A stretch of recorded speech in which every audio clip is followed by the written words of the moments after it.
Welcome to Sweet Life Beat Life. We hope this video helps. You start by choosing a legal track because copyright stops uploads before they start. You use the YouTube audio library or a license source. Make sure the license allows monetization if you need it. Once chosen, pick the right format, MP3 for convenience or WAV for quality, and note tempo in beats per minute so you can sync cuts. Download and save a backup. Now prepare your editing timeline and import the clip. This first action gets you into the working flow immediately. You now edit the music to fit visuals, and here's why. A matched beat improves viewer engagement. Start by trimming silence and aligning musical phrase points with scene changes. Once done, add short crossfades, about 1/2 second, to avoid clicks. Make sure speech sits on top by lowering music during dialogue. Aim for roughly 6 to 12 decibels lower than dialogue peaks.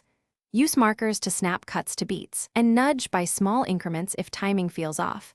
Because small moves, you finish by exporting a test render and listening critically on headphones and speakers, since different devices reveal problems.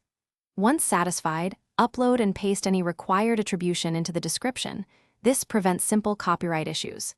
If YouTube flags the track, don't panic. Gather your license proof and submit a dispute, or replace the music and upload. Make sure to keep original project files and timestamps. That way, you can quickly tweak volume or swap clips without starting over.